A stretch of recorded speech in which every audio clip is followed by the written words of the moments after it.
So today we went over some more ashi, the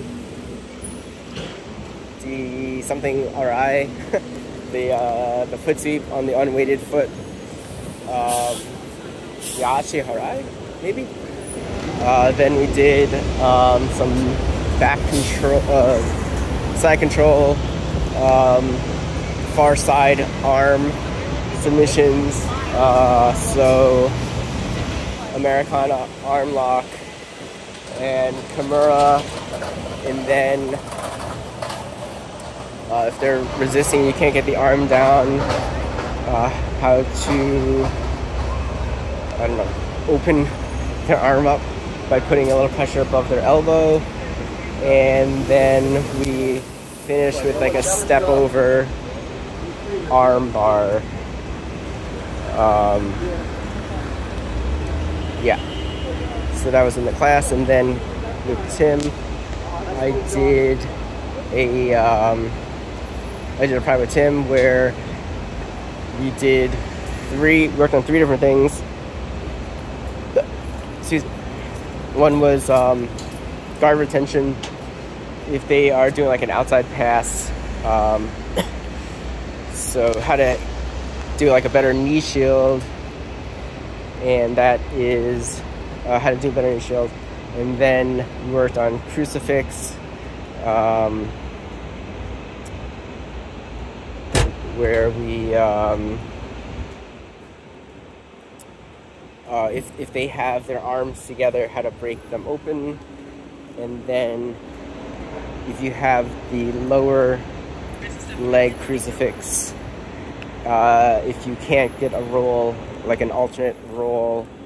And then the final thing we worked on was guard passing.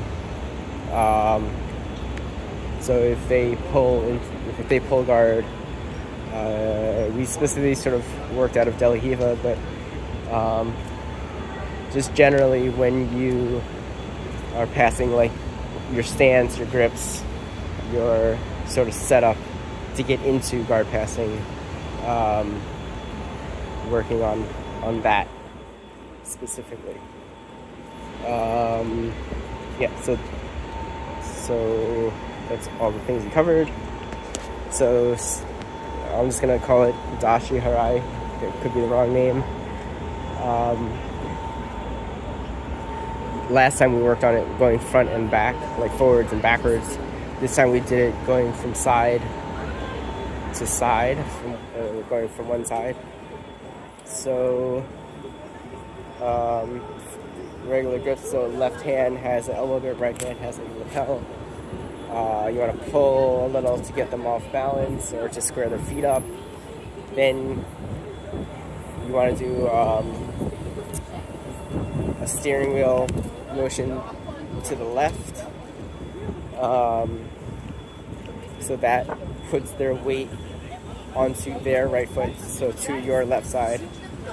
And then you can use your right foot to sweep their left foot.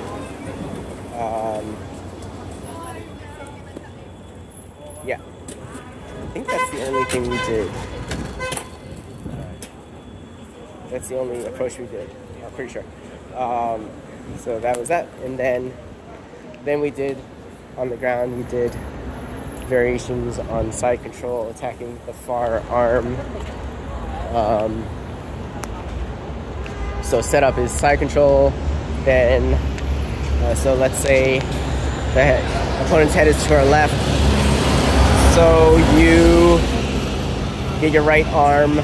It's similar to what we did on yesterday with Fabio. Your right hand gets a grip on the tricep, bicep area, maybe shoulder if your arm's long enough. And then you get your shoulder underneath the elbow and you push forward to get his arm exposed. Then you bring your right hip under their shoulder to isolate their right arm. So you're in like scarf control.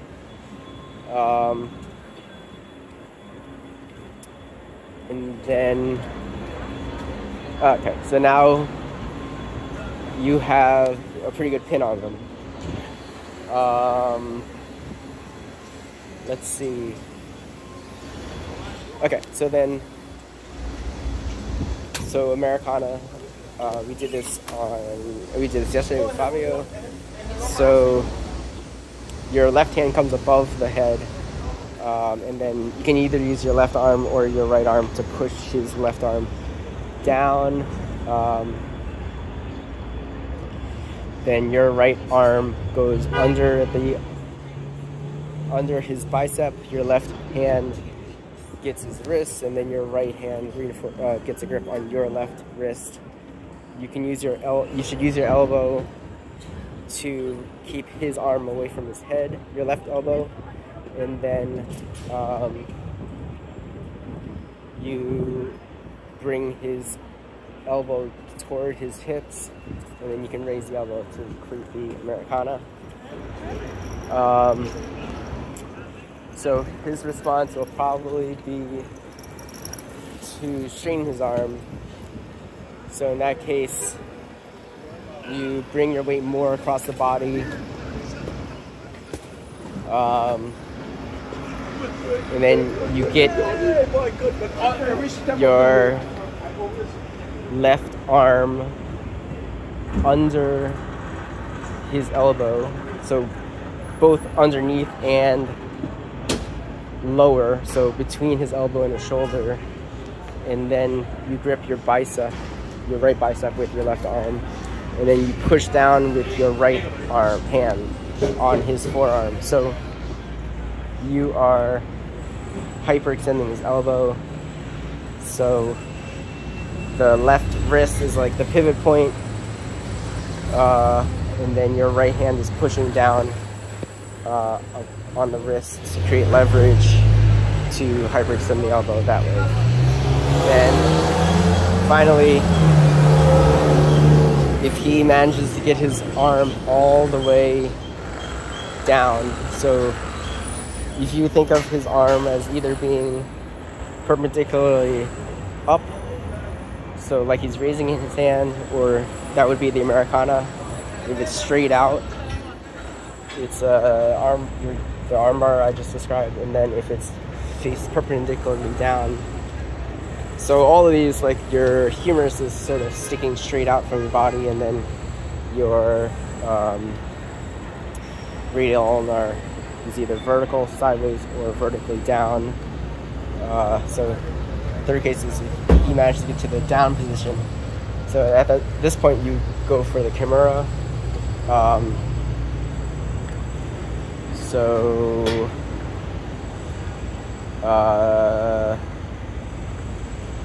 for the Kimura, your left arm goes under his bicep again from the top this time, grabs the wrist, your right hand. Wait, is that right? Your right hand grabs his wrist, and then your left hand goes under the bicep and grabs your right wrist. Yes, that's right. Then, so I think most people teach it at this point. You just raise your left elbow, but Jason said an easier way is to step over with your left foot, get your elbow as close to his elbow, and then you pull with your arm you pull your arm out. So you're bringing your elbow out, bringing his arm with it. And that's because the pulling motion is just a stronger motion than like raising your arm motion. And then stepping your leg over gives you more leverage. So those are the three submissions. Then we went over the scenario, what if you can't like isolate his arm? So then you can so if he sort of like wraps his left arm around your back, you can bring your weight on top and if he rolls with you, that's sort of fine, but you want to get his left arm right like below the tricep but above his elbow, so right above his elbow. You want that to be on top of the blade of your wrist or your lower forearm. And then you can so you push him forward so that his arm is on top of your arm, and then you keep putting weight on there, and then that will open up his arm. It's kind of painful. For some reason, I guess there's like a nerve, maybe there's a nerve there or something. So his arm will open up, and then you can do the 3 moves that we talked about before. And then finally, we did where you step over the head, and then your right arm goes under the bicep or tricep and grips your left bicep, and then your left arm straightens out and does an arm bar. So it's similar to the arm bar we were doing before, but just more power or more to it, I guess. I don't know. Yeah, not actually sure. If the only difference is stepping over or what. Yeah, not exactly sure about that. So that's what we did in the class, and then with Tim,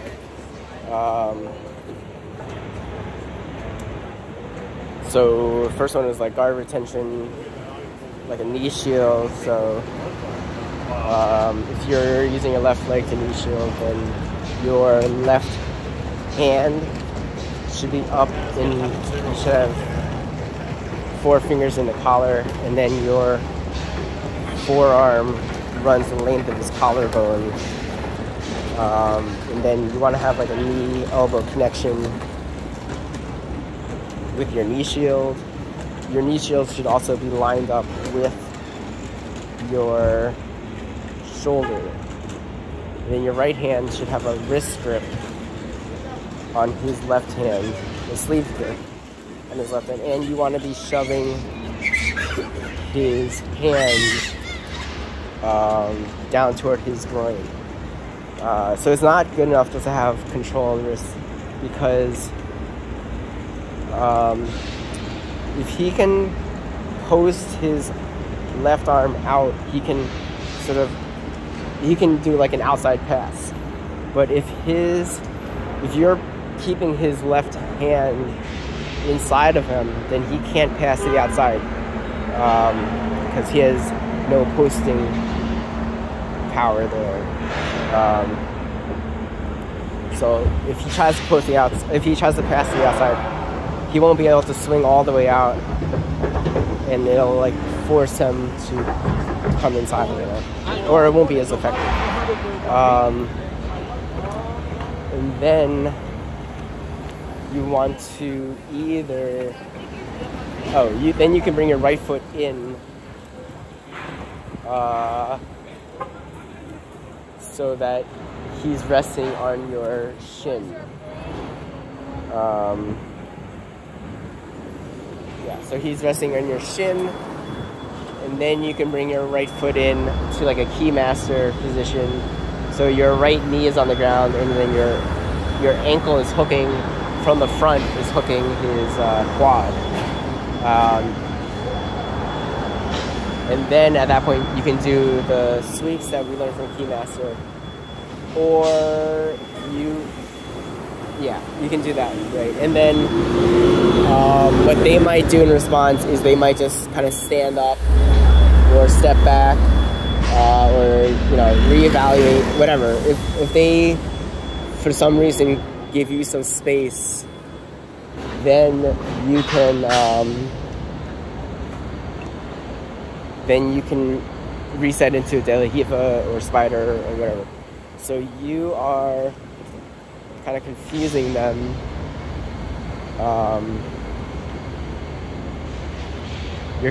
You're holding them off, and then in getting into a better position. So Keymaster is better than getting past. Obviously, it's also better than like a normal knee shield. And there's some offensive capability from it, but it's still more of a defensive posture. So the idea is to get from being passed into like a defensive posture into holding that until they get frustrated, and then shifting into a more offensive posture. So that was the first thing we worked on, and then second thing was the crucifix. I have some video on that. And then the third thing was passing. So my question was that I kept on getting tripoded.